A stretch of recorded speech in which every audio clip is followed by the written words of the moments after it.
बिना हेतु प्यार करने वाले भगवान ने संस्कृति मांझ बरियाय के पायो, मानुष देह वृथा कृत दारद। 84 के चक्र में कहीं भी गुंजाइश नहीं थी कि हम निकल पाते, तो रोक दिया, बीच में रोक दिया और मुझे निकालकर मनुष्य बना दिया।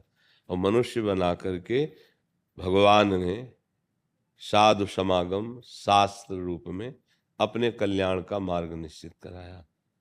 सत्य स्वरूप से भगवान तुम्हारे हृदय में बैठने, किसी से पूछने की जरूरत नहीं।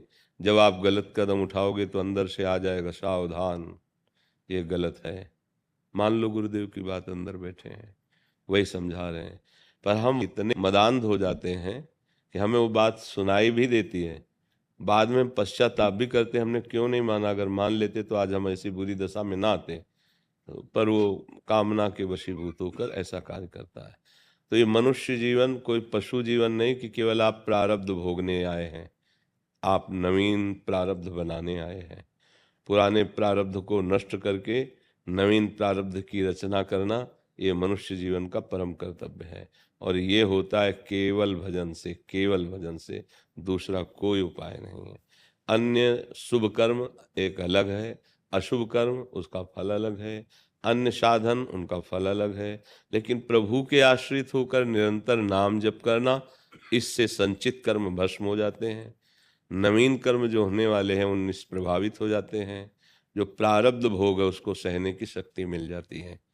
अगर नाम जप नहीं किया जाए तो फिर मनुष्य जीवन का कोई मतलब नहीं रह गया, तो पशुवत जीवन फिर रहता है। देखो ना आप, लोग राक्षसी बुद्धि को बढ़ावा देकर कहाँ पहुंच गए हैं, उन्नति मानते हैं।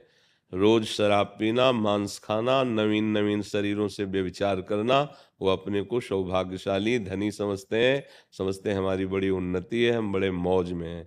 लेकिन जब तक पुण्य है तब तक भोग लो, और जिस दिन पाप का फल वर्तमान का पूर्व का जुड़ा तो तुम्हारे पुरखा पानी पा जाएंगे। जो अधर्माचरण है ऐसा रुलाएगा कि कोई आंसू पोंछने वाला नहीं मिलेगा विश्व में।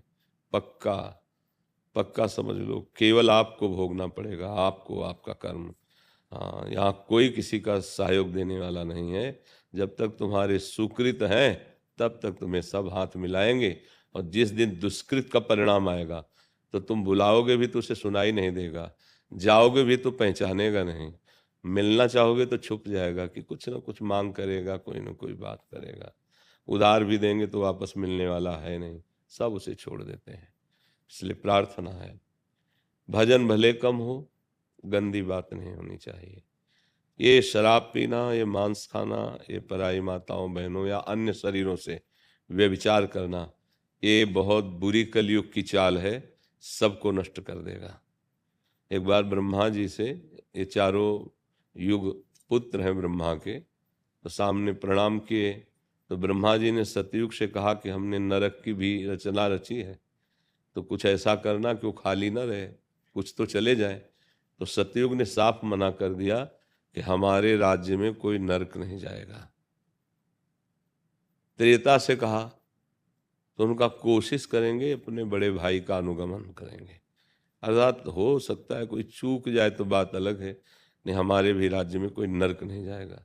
द्वापर से कहा तो उनका भरसक आपकी आज्ञा का पालन करूंगा। कलयुग की तरफ जो, तो उनका पिताश्री, जैसे भैया सतयुग ने कहा कि हमारे राज्य में कोई नरक नहीं जाएगा, ऐसे वादा करते हैं, हमारे राज्य में कोई स्वर्ग या परम पद नहीं प्राप्त कर सकता, चूक हो जाए तो बात अलग है, हाउसफुल रहेगा नरक। तो अब आप देखो, महापाप रखे गए जो हमारे शास्त्रों में हैं, जो शास्त्रज्ञ जन हैं वो जानते हैं, ये 5 महापाप रखे गए हैं। मदिरा पीना, परस्त्री गमन करना, जुआ खेलना, हिंसा अर्थात मांस खाना, और चोरी करना, ये 5 महापाप रखे गए हैं। आप बोलो इनको महापाप माना जाता है या इनको ऊंची पार्टी के आदमी माना जाता है? ऊंची पार्टी का आदमी माना जाता ना। बड़े आदमी की पार्टी है तो आपको खूब शराब फ्री पियो, अच्छा, मांस खाओ, जिसका चाहो अलग अलग रखा हुआ है, करोड़ों रुपए की तो पार्टी करते हैं ना। और ये सब कहाँ पहुंचाएगा तुम्हें? नरक पहुंचाएगा। और अपने को वीआईपी समझते हैं, बड़े समझते हैं। अब बढ़िया दाल रोटी सात्विक सब्जी और भोजन और खीर और पुआ सब बना के रखो, तो देखो क्या गया यार, घटिया आदमी था यार। इसका जब परिणाम आएगा इसकी जब सजा आएगी तब कोई पार्टी नहीं होगी, केवल तुम अकेले होगे जब भोगने का समय आएगा। अब यही बात समझाने के लिए संत महात्मा यात्रा करते हैं मंडलियों से, जा जाकर गांव गांव नगर नगर में जगाते हैं। अब ये बात मान लो तो भाई मान लो। अब आचरण पवित्र नहीं है, वो आके कहते हैं कि दुख मिटा दो, जैसे यहाँ ना। तो अब देखो, अब यहाँ तो शास्त्र सम्मत जीवन है, शास्त्र सम्मत वाणी है। यहाँ ऐसा नहीं है कि हम तुम्हें राख दे दें या कोई जंतुर दे दें या कलावा बांध दें, कोई ऐसा नहीं है। भगवान के नाम से बढ़कर जो उद्धार कर सके, कल्याण कर सके, किसी राख में, किसी जंतुर में, किसी कलावा में या किसी के ऐसे करने में कुछ नहीं है। को न काहू के सुख दुख कर दाता और निज कृत कर्म भोग सुन भ्राता। नहीं, ऐसे ऐसे सिद्ध महापुरुष हुए हैं कि प्रकृति के कैंसर को मिटा दें। रामकृष्ण परमहंस जी के गले में कैंसर था, भाई जी के उदर में कैंसर। बड़े बड़े महापुरुषों को पीड़ा युक्त देखा जाता है, और भजन का प्रयोग पीड़ा मिटाने के लिए नहीं, वो तो प्रभु की प्राप्ति के लिए है। तो इसीलिए अगर आप दुख से बचना चाहते हो, सदा सदा के लिए आनंद में डूबना चाहते हो, तो एकमात्र भगवान का नाम है। ज्ञान विज्ञान की बुद्धि नहीं रह गई है, साधन चतुष्टय संभाल सको इतनी तुम्हारी क्षमता नहीं रह गई है। तो भगवान के आश्रित हो जाओ, राम कृष्ण हरि राधा राधा जो नाम पियो। और हाथ जोड़ के प्रार्थना है, अगर शराब पियोगे, मांस खाओगे, पराई माता बहन या अन्य शरीरों से व्यभिचार करोगे, तो चाहे जितना राम राम जप लो, आपको अनुभव में आनंद नहीं आएगा और क्लेश बढ़ेगा, और आपकी अश्रद्धा हो जाएगी नाम में, अश्रद्धा हो जाएगी भगवत मार्ग में। परहेज ठीक ना हो तो औषधि पीड़ा विशेष प्रदान करने लगती है। इसलिए सदगुरु वैद्य बचन विश्वासा, संयम या न विषय के आशा। पक्का बिल्कुल भ्रमित मत हो, जितना तुम अच्छे कर्म करोगे, नाम जप करोगे, उतने आनंदित रहोगे। संतों का आशीर्वाद क्या होता है जानते हो? जो हम भूल में भटक रहे थे, उनके वचनों से हमारा सुधार हो गया, ये होता संत आशीर्वाद। संत माता की तरह हृदय रखते हैं, पर सुधरना आपको होगा। अगर हमारी सामर्थ्य से तुम्हारा कल्याण हो जाता, तो ये ऐसे ऐसे उदार महात्मा हुए हैं कि तुम्हें कुछ न करना पड़ता, वो भगवत प्राप्ति करा देते, पर वो हार गए। आप नहीं चाहोगे तो आपका परिवर्तन कोई नहीं कर सकता है। आपकी स्वीकृति आपका परिवर्तन करेगी।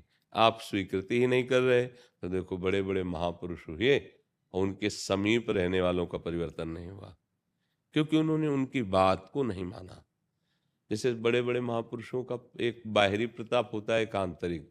बाहरी प्रताप में रुपया पैसा सेव संतरा खान पान सामग्री सब रहती है, तो आप शिष्य बने, खूब खाओ पियो, लेकिन जितेंद्रीय थोड़ी हो पाओगे, मनोनिग्रही थोड़ी हो पाओगे, आत्मज्ञानी थोड़ी हो पाओगे।